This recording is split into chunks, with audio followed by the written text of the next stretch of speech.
अस्सलाम वालेकुम दोस्तों, मैं हूं नवीद कुरैशी और आप लोग देख रहे हैं यूट्यूब चैनल NQ51।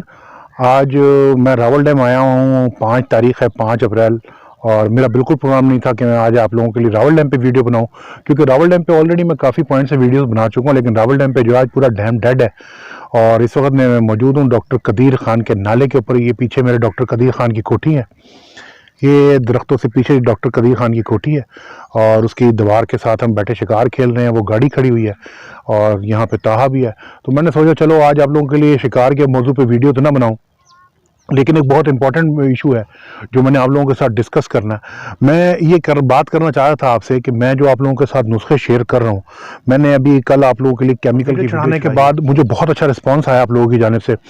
दोस्तों ने बहुत ज़्यादा अप्रिशिएट भी किया, दुआएं भी दी, तारीफ भी की। लेकिन इसके साथ साथ ना मुझे एक दो दोस्तों ने व्हाट्सएप पे मैसेज किया और उन्होंने कहा नवीद भाई कि हमें ना आप असल बात बताओ, असल चारा बताओ।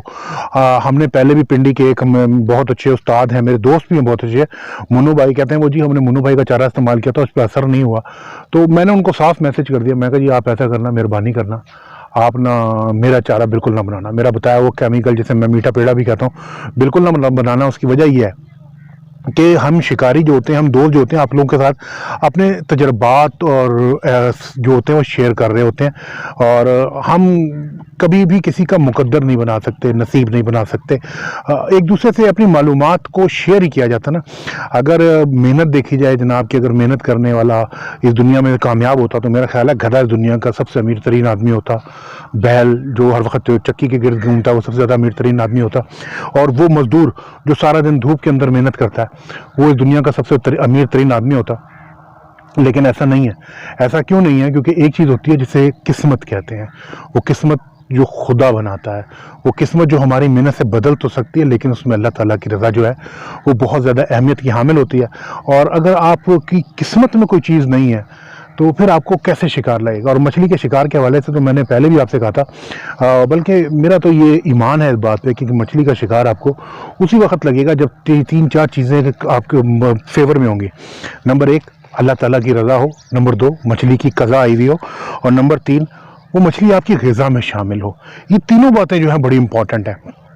नंबर 1 अगर कि जो है कि अगर अल्लाह ताला की रज़ा नहीं होगी तो आप जितने मर्जी इट्टन पिट्टन जिट्टन कर लें, चारे लगा लें, आप मछली को सोने की बेट लगा के दे दें, भाई साहब मछली नहीं लगेगी। और अगर आपको मछली लग गई और उसकी कज़ा नहीं होगी तो वो छूट जाएगी, आपके जाल में से भाग जाएगी, अनहुक हो जाएगी। सारी चीज़ें जो होती हैं अल्लाह ताला की रज़ा और मछली रज़ा भी शामिल होती है। नंबर 3 मछली की कज़ा भी शामिल होती है। नंबर 3 वो आपकी ग़िज़ा में भी शामिल हो, मतलब कि आप उसे पकड़ लें, वो मर भी जाए लेकिन वो आपकी ग़िज़ा में शामिल हो। कई दफ़ा ऐसा होता है, आपने देखा होगा, बल्कि लोग कहते होंगे जी हमने मछली पकड़ी थी, घर लाते तक वो कांटे छोड़ गई, वो ख़राब हो गई, वो सड़ गई। हो सकता है कि उसमें आपके जो उन शिकारियों ने चारा लगाया हो उसका बहुत बड़ा फैक्टर हो, लेकिन वो आपकी ग़िज़ा का हिस्सा नहीं थी। अगर अल्लाह ताला की रज़ा नहीं होगी कि वो जो मछली आपने पकड़ी वो आपकी ग़िज़ा में शामिल हो, तो ये किस तरह से मुमकिन है कि वो आप पकड़ के घर ले जाएंगे? मैं आपको एक अपनी लाइव मिसाल बताता हूँ कि एक दफ़ा मैं डूंगी डैम बैठा हुआ था, मैं और ताहिर भैया डूंगी डैम शिकार खेल लेते। तो रमज़ान थे, मैं और भैया रमज़ान में बहुत शिकार खेलते थे। तो रोज़ा खोलने के बाद मैं रोज़ा रखता था बिल्कुल जो रमज़ान में रोज़ा रख के शिकार खेलता हूँ। तो रोज़ा था मेरा, और मैंने भैया से कहा भैया रोज़ा खोला है, रात हो रही है। मैंने भैया ने नाइट लगानी थी, हम 4 बजे 3 या 4 बजे गालबन वहाँ पहुँच गए थे। और उसके बाद मैंने भैया से कहा भैया ऐसे करते रात को ना हम मछली फ्राई कर लेते हैं। तो मछली फ्राई करने के लिए जनाब हमने अपने जाल में से मछली निकाली। पट्ठे लग रहे थे चने के, आधा किलो 3 पाव के पट्ठे थे हमारे पास, कढ़ाई भी थी, तेल भी था, और नॉर्मल रूटीन में होता है। मछली साफ़ की, किस्सा मुख्तसर, साफ़ करके उसको धोने के लिए दरिया के मतलब डैम के किनारे जब हम बैठे, भाई साहब वो मछली, मरी हुई मछली जिसका पेड़ चाक था, जो धोने के लिए हम बैठे थे, वो हाथ से स्लिप हुई, और स्लिप होने के बाद वो सीधी पानी की गहराई में चली गई। नॉर्मली होना नहीं चाहिए था, उसको ऊपर आ जाना चाहिए था, लेकिन वो मछली वापस नहीं आई। तो ये ऐसा क्यों हुआ? ऐसा यूँ हुआ कि वो मछली हमारी ग़िज़ा में शामिल नहीं थी।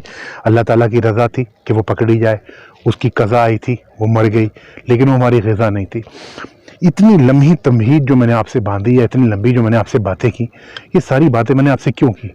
मैंने आपको सिर्फ ये बताया कि जनाब अगर मैं आपको कुछ चारा बता रहा हूँ, अगर मुन्नू भाई आपको कोई चारा बता रहे हैं, अगर आसिफ आपको कोई चारा बता रहा है, अगर जाफ़र उस्ताद आपको कोई चारा बता रहा है, मैं उस्तादों में नहीं, मैं तो लोगों बहुत जूनियर हूँ, शागिर्द तो मैं किसी का भी नहीं हूँ, लेकिन इन सब से मैं बहुत जूनियर हूँ।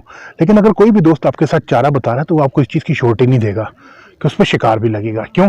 شکار لگنے کے لیے چند چیزوں کا ہونا بہت ضروری ہے، وہ میں نے آپ سے بھی ڈسکس کر لی. امید ہے کہ آج کی اس چھوٹی سی ویڈیو کے اندر آپ کو میرا پیغام پہنچ گیا ہوگا کہ اگر میں آپ کو کوئی چارہ بتاتا ہوں، اگر میں آپ کو فیڈ بتاتا ہوں، اگر کوئی دوست آپ کو بتاتا ہے تو آپ پوری ایمانداری کے ساتھ اس پہ عمل کریں. ٹھیک ہے؟ اور اللہ تعالیٰ سے دعا کریں کہ وہ آپ کے نصیب کھولے، آپ کے مقدر میں شکار ہو، اور جو شکار ہو وہ آپ کی غذا میں بھی شامل ہو. اس کے ساتھ ہی اپنے دوست نوید قریشی کو اجازت دیجیے. اگلی ویڈیو میں پھر ملاقات ہوگی، تب تک کے لیے اللہ حافظ.